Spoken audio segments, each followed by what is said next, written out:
नमस्कार, आदाब, सलाम। आप देख रहे हैं वॉइस ऑफ डेमोक्रेसी, जहां देश सुनेगा आपकी आवाज। दोस्तों, आज जिस विषय पर हम और आप जुड़ रहे हैं इस वीडियो के माध्यम से, ये विषय बहुत ही गहरा विषय है और ये विषय देश से जुड़ा हुआ विषय है। ये विषय समाज से जुड़ा हुआ विषय है। ये विषय जो है वो हम और आपके परिवार से जुड़ा हुआ विषय है। हर एक आम नागरिक से जुड़ा हुआ विषय जिस पर हम और आप चर्चा करने के लिए आज जुड़ने वाले हैं।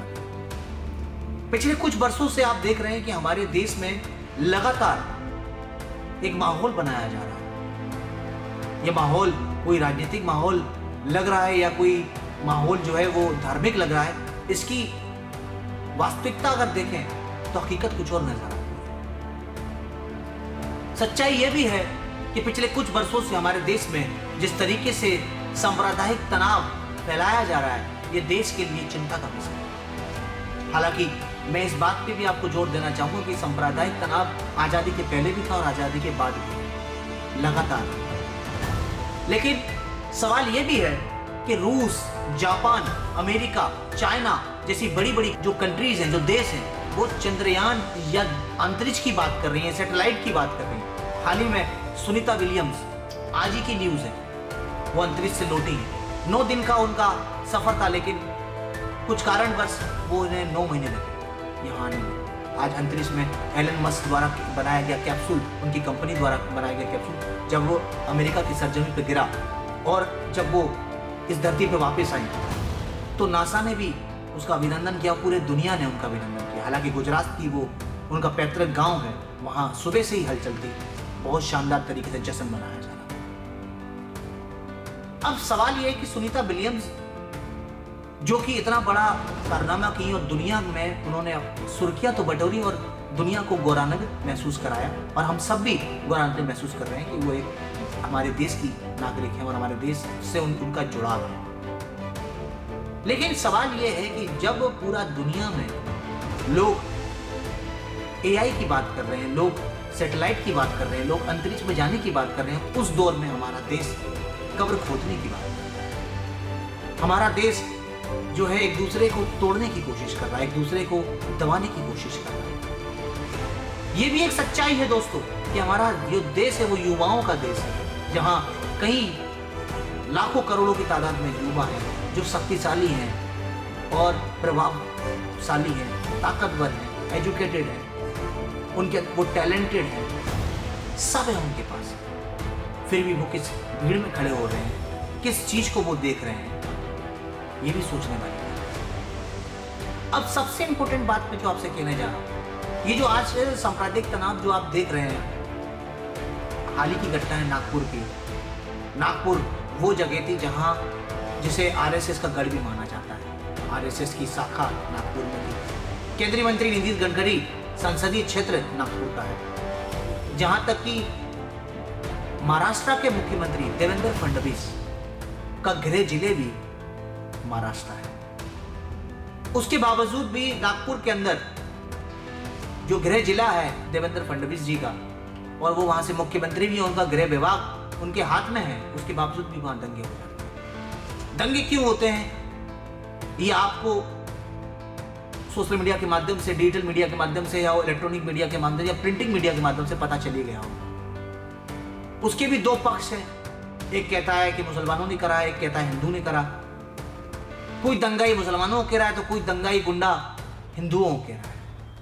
लेकिन सवाल ये नहीं है कि वो दंगाई इसमें कौन है। सवाल ये नहीं है। वीडियो विजुअल आप देख सकते हैं, उसमें आपको नजर आएंगे कुछ मुस्लिम वाले भी नारे लगा रहे हैं, कुछ हिंदू वाले भी नारे लगा रहे हैं, लेकिन वो ना तो वो मुस्लिम है ना वो हिंदू। दंगाई का कोई धर्म नहीं होता। मेरा अपना व्यक्तिगत अनुभव, और शायद इस पर हम आपको भी एग्री करना होगा। जो किसी को चोट दे, जो संपत्तियों को नुकसान पहुंचाए, वो उसका ना कोई मजहब है ना कोई धर्म है। लेकिन सवाल ये है कि ऐसा क्यों कर रहा है कोई व्यक्ति।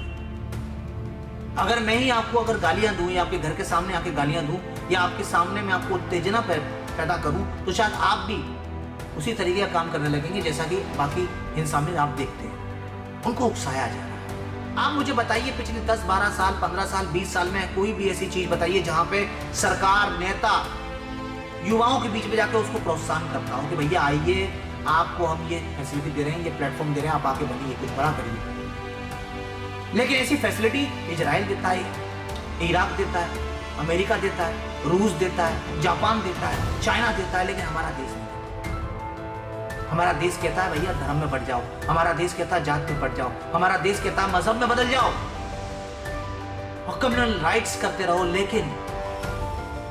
लेकिन दोस्तों, आप जो है बड़े लोग मत बनो, साइंटिस्ट मत बनो, डॉक्टर मत बनो, आईएएस मत बनो, आईपीएस मत बनो, दंगाबाज बनो।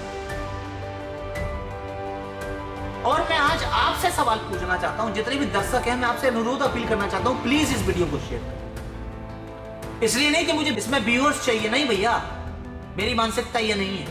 मैं इसको इसलिए शेयर करना चाहता हूं ताकि उन लोगों को पता चले कि आप किस दलदल में जा रहे हैं, इस देश को किस दलदल में लेके जा रहे हैं। 1947 में जब देश आजाद हुआ, जिन्ना जैसे लोगों ने देश को विभाजित किया, ये एक चिंता का सबब है। बेशक ये विषय इतिहास है, लेकिन आज भविष्य में हमें आपको जीना होगा, वर्तमान में हमें और आपको जीना होगा। 1947 का जमाना दूसरा था, 2025 का जमाना दूसरा है। दुनिया के बड़े बड़े कंट्रीज एआई पर पैसा खर्च कर रहे हैं, इन्वेस्टमेंट कर रहे हैं, सैटेलाइट पे इन्वेस्टमेंट कर रहे हैं, और हमारा देश कब्रें खोद रहा है, इतिहास खोद रहा है, फलानी ढिकानी उधर उधर की बातें कर रहा है, और इसका संरक्षण कौन ले रहा है? सरकार। मैं 2-4 संगठन के नाम लूंगा, कुछ अलगाववादी संगठन भी है, पीएफआई जैसे।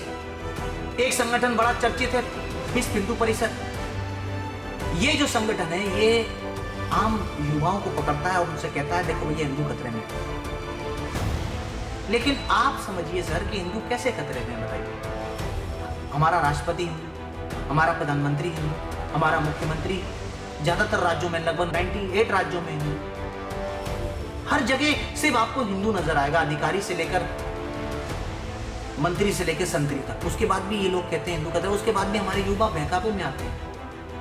लेकिन ऐसे कई संगठन जो लोग हैं, मैं ज्यादा संगठन जैसे बजरंग दल है, बहुत दल हैं ऐसे, मैं किसी दल को चिन्हित करने नहीं आया इस वीडियो के माध्यम से। मैं बस आप आम जनता से अनुरोध अपील कर रहा हूं दोस्तों कि आप और हमको इन लोगों से पूछना चाहिए, या उस मंत्री से जो मंत्री नफरती बयान दे रहा है, कोई भी पार्टी का हो, वो आप और हमसे वोट लेके जीतकर आपको नफरती बयान दे रहा है, वो ये नहीं कह रहा कि पलायन कैसे रोकेगा, वो ये नहीं कह रहा कि महंगाई कैसे कम होगी, वो ये नहीं कह रहा कि अच्छी शिक्षा कैसे मिलेगी, वो ये नहीं कह रहा कि अच्छा इलाज कैसे होगा, वो ये नहीं कह रहा कि हम कैसे अंतरिक्ष पे पहुंचेंगे, वो ये नहीं कह रहा कि हमारे देश में कैसे साइंटिस्ट बनेंगे, नासा में कितने परसेंटेज हिंदुस्तानी लोग डॉक्टर काम कर रहे हैं, ये पता है आपको? हम और आपको सोचना होगा कि कैसे हम अपने देश को बेहतर करें। याद रखिए, कोई मंत्री, कोई विधायक, कोई सांसद या कोई प्रधानमंत्री या मुख्यमंत्री देश को नहीं बनाता, देश को आम जनता बनाती है, आम जनता की सोच बनाती है। आप वो याद करिए, इस बिहार की सरजमी पर कभी जेपी आंदोलन हुआ, संपूर्ण क्रांति हुई, लेकिन आज ना तो कोई आंदोलन हो रहा है, ना कोई क्रांति हो रही है। अगर कोई आंदोलन करता है तो उसको हमारी जो नेशनल मीडिया है वो उसे कलंकित करने की कोशिश करती है। आपसे मैं पूछना चाहता हूँ, आप नेशनल टेलीविजन पर देखते हैं दिन रात, मैं किसी नेशनल टेलीविजन का नाम नहीं ले रहा, बहुत सारे चैनल्स हैं जो दिन रात नफरत परोस रहे हैं। उनके डिबेट्स देखिए आप, सिर्फ हिंदू मुसलमान के डिबेट्स होंगे, लेकिन वो कभी ना तो महंगाई की बात करेंगे, ना बेरोजगारी की बात करेंगे, ना वो सस्ते इलाज की बात करेंगे, अच्छी शिक्षा की बात नहीं करेंगे। हम आपको बता दूं एक और जानकारी कि हमारे देश में नई सरकार बनने के बाद पिछले 11 साल से ना कितने स्कूल बने, कितने कॉलेजेस बने, इसका अगर आंकड़ा इनसे पूछोगे तो ये आंकड़ा भी नहीं दे पाएंगे आपको। ये पूछेंगे भैया उसके पीछे नेहरू की गलती थी, उसके पीछे फलाने की गलती थी, दिखाने की गलती थी। देखिए, पार्टी विरोधी नहीं होता किसी के खिलाफ बोलना, और मैं पार्टी विरोधी जो लोग सोचते हैं इस वीडियो के माध्यम से देख रहे हैं तो वो गलत सोच रहे हैं, और मैं उनको सत्यापित करने की जरूरी नहीं समझता। मैं बस इतना चाहता हूँ इस वीडियो के माध्यम से आप सभी से अपील करना चाहता हूँ कि प्लीज़ अपने युवाओं को बचाइए, बच्चों को बचाइए। हमारे बच्चे शिक्षित हों, हमारे बच्चे एक्सपर्ट बने, हमारे बच्चे साइंटिस्ट बने, इस पर हमारा फोकस होना चाहिए। और हमें उन्हें किस तरीके से इक्विपमेंट दे रहे हैं सक्सेस होने के लिए, उस पर हमारा फोकस होना चाहिए। ना कि हमारा फोकस उनको दंगाई बनाने का होना चाहिए। किसी को कलंकित करने से, किसी को नीचा दिखाने से या किसी को धर्म विशेष को गालियां देने से ये देश सफल नहीं होगा, देश विकसित नहीं होगा।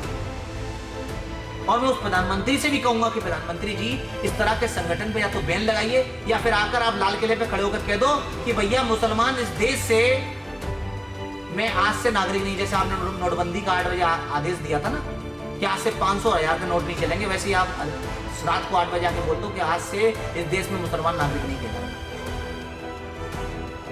प्रवासी कहलाएगा। ये कह दीजिए आप, ना बजेगा 5 ना बजेगी बांसुरी। 2 में से कोई एक काम करिए, अपील है आपके साथ। लेकिन मेरे देश को बचाइए, ये देश हमारा बहुत मुश्किल से बना है। तो भाई साहब, लोगों को गुमराह करना छोड़िए और आके मिलिए हमसे, और इस देश की तरक्की के लिए क्या कर सकते हैं इस पर आप अपना बयान दीजिए प्लीज। बहुत हो गया। और आप सभी से अनुरोध अपील है कि वॉइस ऑफ डेमोक्रेसी इस पहल को बढ़ाना चाहती है। आप इस पहल के जो है मिलकर आप इस पहल को बनाइए, इस पहल को बढ़ाइए और इस पहल से जुड़िए और इस वीडियो को अपने दोस्तों के साथ, अपनी फैमिली के साथ शेयर करिए, ताकि हमारा देश का युवा भी जान सके कि हम और आपको कैसे बरगलाया जा रहा है, कैसे उकसाया जा रहा है, कैसे भ्रमित किया जा रहा है। एआई के ज़माने में, 5G की जनरेशन में हम और आपको किस तरीके से विचलित किया जा रहा है।